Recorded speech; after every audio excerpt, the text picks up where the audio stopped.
¿Qué son las EDES? Son aquellas empresas que poseen el derecho adquirido para la distribución y comercialización de energía eléctrica dentro de áreas geográficas definidas aquí en el país. Tenemos la EDE Norte, EDE Sur, EDE Este. Y asimismo como asumen EDE Este, por ejemplo, está pues en el este. Es importante decir que el 50% de las acciones de EDE Este fueron adquiridas por AES Corporation y el restante 50% es del Estado Dominicano. Pero igual que está las EDE Este, está la EDE Norte, está la EDE Sur, y definitivamente la República Dominicana tiene pues en estos momentos una situación interesante para analizar el funcionamiento de las EDES, si son sostenibles o no para el gobierno de la República Dominicana tener estas empresas distribuidoras de energía eléctrica. O sea, las EDES no producen energía, lo que hacen es que la distribuyen. Y para ello, para hablar de ello, tenemos en cabina a nuestro querido amigo Richard, quien es economista y que todas las veces que participa con nosotros, pues nos deja bien orientado con palabras llanas de cuál es la situación relativa a los diferentes factores que inciden en la economía. Muy buenas tardes, Richard, ¿cómo estás? Muy buenas tardes, Yaney y Miguel, para mí es un placer estar con ustedes, saludos a todos los oyentes. Richard, ¿sostenibles las EDES para los gobiernos en la República Dominicana? No son sostenibles. Actualmente tienen un déficit financiero, una pérdida de alrededor de 1.500 millones de dólares cada año. Richard Martínez está con nosotros conversando sobre las EDES. ¿Cómo así que tienen un déficit? ¿De qué se nutre económicamente las EDES? O sea, para distribuir la energía eléctrica, ¿quiénes le pagan? ¿Cómo cotizan las EDES? Las empresas de distribución de electricidad, EDES, el negocio que tienen es el siguiente: compran energía a los generadores, sea privados o públicos, y se la venden a clientes o a la ciudadanía. Y se supone que la diferencia entre el precio al que venden y el precio al que compran es su ganancia. Sin embargo, las sedes, imagínense ustedes que compran 100 megavatios, por ejemplo, de electricidad, dan esos 100 a la ciudadanía, pero solamente están cobrando 64, es decir, que hay 36 que están perdiendo. Solamente están facturando, pero no 64. 36 que no facturan. Ya eso se pierde. Entonces, escúchame, Richard Medina, ¿por qué no facturan los 33? ¿Qué les pasa a esa otra parte?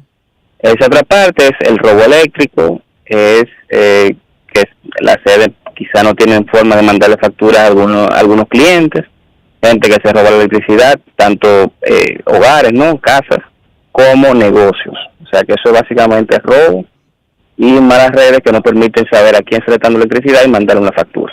Correcto.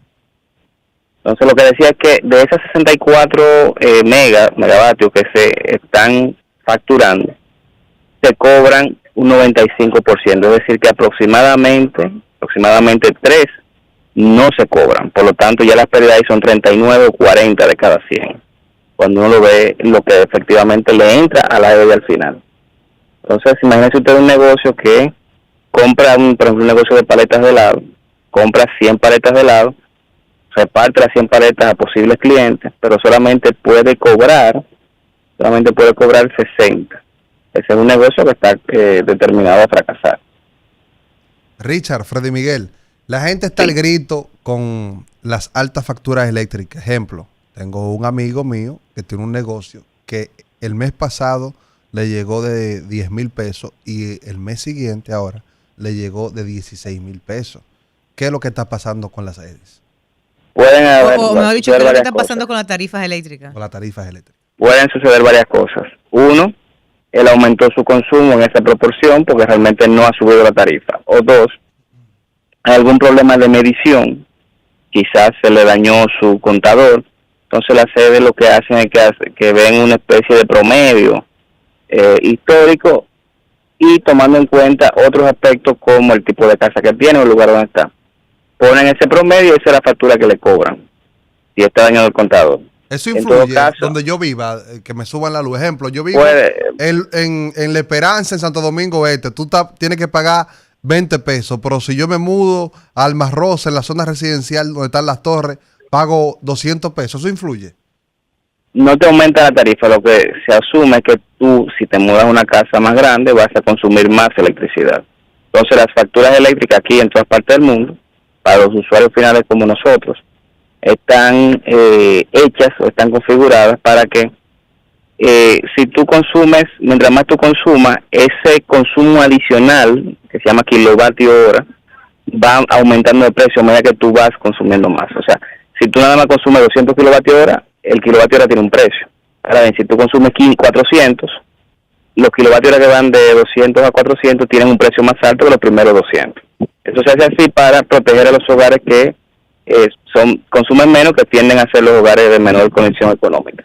Bueno, según lo que nos está diciendo Richard Medina, cabe destacar que ya sea por, y tú me corriges, por fraude o por ineficiencia en la línea de distribución, la energía facturada y no cobrada, pues hace que se ponga en riesgo no solamente las EDES, sino también que se ponga en riesgo la distribución de continua y eficiente y eficaz para todos los ciudadanos y ciudadanas. Yo leí que aproximadamente el año pasado se dejó de cobrar 1.802.7 millones de dólares. Estos fueron en pérdidas. Y también este fenómeno es preocupante porque también pasa lo siguiente, Richard, y quiero que nos explique un poco. Ha aumentado la demanda energética. O sea, hemos escuchado a los funcionarios gubernamentales decir que el problema de la ineficiencia en la distribución energética es que ha aumentado la demanda eléctrica y que ¿a qué se debe ese aumento? Yo podría decir, bueno, porque hace mucho calor y la gente pues utiliza más aire acondicionado, pero ¿a qué se debe que haya aumentado la demanda energética? Así como ha aumentado la tarifa y así como han aumentado los apagones, también ha aumentado la demanda de energía. Bueno, la demanda energética tiende a aumentar, así como va aumentando la economía y la población. O sea, si tenemos más gente va a estar demandando servicios que se suplen con electricidad. Y si la economía va creciendo, hay más negocios que van creciendo, hay más hogares que se construyen, hay gente que se muda en ellos y por lo tanto demandan más electricidad. La mala distribución energética, ¿cómo, según en la parte económica, afectaría más a las MIPYMES o afectaría más a las industrias? Ahora mismo se está dando 100% electricidad, debido a que el gobierno está pagando todo lo que son pérdidas eléctricas. El gobierno somos nosotros, los ciudadanos, que pagamos los impuestos. Entonces, eso por un lado. Por un lado, no es que tengan tantos apagones, pero el problema grande con esto es que a la corta o a la larga, si tú tienes empresas de distribución de electricidad que viven permanentemente en unos déficits financieros como es, tú no vas a tener mucho incentivo para que empresas generadoras de electricidad baratas vengan y se instalen en República Dominicana. O sea que va a ser difícil que tú veas que venga una empresa a instalar gas natural por 200, 300 megavatios, porque quien se la va a comprar, que es la EDE, vive en un déficit financiero permanente. Entonces digamos que eso complica el hecho de que se instalen nueva generación eléctrica en República Dominicana. Y lo otro es que debido a esos déficits financieros, que aunque lo paga el gobierno, la tarifa para aquellos que pagamos tiende a ser un poco más alta. Por lo tanto, estamos haciendo lo que se llama subsidio cruzado. Se está subsidiando a aquellos hogares que no están pagando, a aquellos negocios que no están pagando por diferentes razones. ¿Cuáles estrategias eficientes, eficaces, podrían implementarse para que se mejore la gestión y el control de la distribución energética? Bueno, yo llamaría a aquellos que estaban en la sede previamente, antes de 2020, que hicieron un gran trabajo, sobre todo en el sur y el norte. Lo otro sería aumentar la inversión de capital en las sedes. La inversión de capital en las sedes implica poste de luz, cable y medidores que sean telemedidos o prepagos. Es decir, que usted para consumir tiene que pagar como comprar electricidad en avanzado, como si fuera una tarjeta de llamada o un paquetico. O si no, telemedidores que aquel que no paga, bueno, le pueden cortar la luz desde su casa. Y luego, obviamente, hacer un trabajo social con líderes comunitarios y las personas en los barrios, concientizando la importancia de pagar la electricidad. Yo creo que esos programas de recuperación de circuitos, que como se llaman, que están desde el principio de 2010, fueron relativamente efectivos, y hay que de alguna forma retomarlos porque se está saliendo de control el tema de las pérdidas eléctricas de las sedes. Se hizo un pacto energético en el país y el Estado ha decidido quedarse con la distribución eléctrica, esa es la realidad. Pero para poder salvar las EDES, que están inmersas, como tú acabas bien de decir, en una crisis financiera, el tema del manejo político. Yo veía siempre las EDES como instituciones donde iban las personas técnicas. O sea, yo nunca vi ligado las nóminas de las EDES, y si lo hacían en una manera pues muy callada. Yo recuerdo la época, yo estaba niña, cuando la Corporación de Energía Eléctrica tenía un sindicato que era fuerte, y yo recuerdo inclusive que a Macorís lo mandaron del gobierno para distribuir, o sea, cosas así flash de mi niñez, recuerdo, o de mi adolescencia, recuerdo de ese tema, de ese sindicato que manejaba la Corporación de Energía Eléctrica. Pero yo no lo veía hace años ligado a lo político, las EDES. Sin embargo, ahora vemos que las EDES, por lo menos las EDES, están dirigidas por políticos que están utilizando la estructura no para contrataciones de personal técnico, sino para hacer política. ¿Afecta también esta mala gestión administrativa, politizada, partidariamente a la situación económica que viven las EDES? Indudablemente. En los últimos 12 o 15 meses ha aumentado en más de 300 empleos la nómina de las sedes. Y no solamente el tema de que aumente la cantidad de empleos, sino que ha aumentado de manera importante el costo de esa nómina. Es decir, que aumentó la cantidad de empleos, pero también aumentó el sueldo promedio que cobra cada uno de esos empleados. Y eso no se ve mal, si está mejorando el servicio, si están habiendo nuevas estafetas de pago, nuevas oficinas. Pero lo cierto es que la sede está en una situación financiera que a medida que avanza el tiempo se va complicando aún más. Y le está costando más dinero al gobierno, pero sobre todo a los contribuyentes, que somos los que pagamos los impuestos. El pacto que se firmó por la reforma del sector eléctrico fue algo que no se firmó en el gobierno pasado. El gobierno actual se negó a firmarlo cuando Danilo dirigía el gobierno. Inmediatamente Luis Abinader llamó a la firma, se firmó el pacto, pero yo siento que, aparte de que se firmó de manera tardía, siento también que fue rápidamente olvidado. ¿En qué va tú sabes en qué va? ¿Se ha cumplido con algo de este pacto de reforma eléctrica en el país? Bueno, el pacto contenía muchas cosas. Ahora bien, lo importante ahí es la situación financiera de las sedes, porque los restos de los temas que hablamos del pacto no tienen un impacto material en el sector. Entonces, para el año 2023 se esperaban pérdidas del alrededor de 23-24%, y vimos pérdidas de 36%, o sea que estamos muy lejos. ¿10% más? O sea, más de 12 puntos porcentuales más. Richard, ¿se va a resolver el problema energético en el país? ¿Cuándo es que se va a dejar de ir la luz? ¿Cuándo tendremos luz 24 horas? Bueno, se estaba dejando, escúchame, se había dejado, ese problema era ya un TBT en el gobierno pasado. O sea, ya no habían apagones. Yo comienzo a ver apagones otra vez aquí en el gobierno de Luis Abinader. Mira, la solución a este problema implica varios años de trabajo. Cuando alguien le diga que en un año resolvemos, en 2 años resolvemos, es una mentira. Y es hasta irresponsable decirle.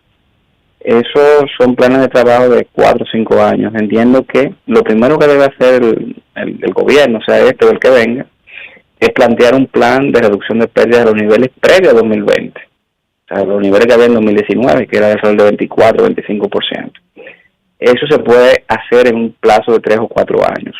Ya luego de ahí, un plan nuevo para reducir pérdidas hacia niveles de 20%. Y así sucesivamente. Pero es algo que el empresariado, la sociedad civil, debe exigir. Porque cada año son 1.300, 1.500 millones de dólares, 1.600 millones de dólares. Y ese es un dinero que se va, o sea, no tiene ningún retorno material, visible. Y es el equivalente, por ejemplo, el año pasado 1.500 millones de dólares, con eso quizás se hacía 1,5 metros que fuera de Jaina al aeropuerto de las Américas. Entonces, es un dinero que nos está costando y tenemos un costo de oportunidad muy elevado, porque tenemos que hacer obras de infraestructura necesarias, urgentes, y no lo estamos haciendo, pero no tenemos el dinero, pero el dinero se está yendo para pagar el subsidio eléctrico. Eso Entonces, es un problema de las EDES. definitivamente que la decisión gubernamental de suplir casi toda la energía que demanda el país, ya sea independientemente de que se pague o no, es políticamente muy popular, pero esto está implicando, según lo que nos está analizando Richard Medina, un deterioro cada vez mayor en los indicadores de gestión de las EDES, de las empresas, y por ende, pues aparte de que se hay pérdidas económicas para el gobierno tiene que subsidiar el hoyo que se está económico que se está gestionando alrededor de la mala recaudación del servicio energético distribuido, pues también esto genera mal servicio energético eléctrico para toda la ciudadanía. Y ante esa situación, que en un futuro, ¿qué sería conveniente analizar? ¿Privatizar las EDES o mantener las EDES en manos del gobierno, Richard? Nosotros hemos hecho como país básicamente todo, privatizarla, dejarla toda junta en CD, pues, dividir los segmentos, se ha hecho de todo y nada ha funcionado. Algo mixto. Nada ha funcionado por diferentes razones. Yo creo que más allá de quién es el dueño del sector público-privado mixto, pienso que deben haber unos compromisos mínimos en cuanto a niveles de inversión en rehabilitación de circuitos. Y segundo, el compromiso de no politizar la administración de la sede. El presidente Abinader, el año pasado creo que fue, o no recuerdo la fecha exacta, yo leí que ofreció $2,000 millones para precisamente remozar el sistema eléctrico. Después vi que de ese dinero la mayoría lo utilizó para comprar combustible y en un momento que el combustible estaba en un mercado bien volátil y que solamente al final de esos $2,000 millones se utilizaron $200 millones para adecuar precisamente lo que tú acabas de decir, es remozar parte del sistema de distribución, del cableado. Las plantas energéticas que hay en el país, la producción de energía mayoritariamente está en manos privadas. El Estado está comprando la producción. Sí. La mayor generación es privada. Tenemos, por ejemplo, el caso de Punta Catalina, que es 100% estatal, que es más o menos como un aporte en 25 o 23% de la energía. Hay otras que son de capital mixto, como aquellas de Jaina, o sea, el gobierno y el Estado, perdón, y el sector privado están juntos. Pero la mayoría es capital privado. También están las hidroeléctricas, que es capital público también con ENGIE, pero la gran mayoría es capital privado. Pero eso, o sea, puede ser el capital que sea que genere, con el tipo de combustible que sea, pero las pérdidas son responsabilidad del Estado. En este caso, pues son los dueños de las sedes. Y ahí hay que hacer la cosa. Sí, ahí hay que hacer el ajuste. Okay. Bueno, estuvimos hablando, muchas gracias Richard Medina, economista que siempre nos acompaña como cada ocasión, siempre muy puntual en sus conocimientos, aportándonos a todos y a todas mejores orientaciones. Vamos a una pausa, ustedes no se muevan, retornamos tomando el rumbo.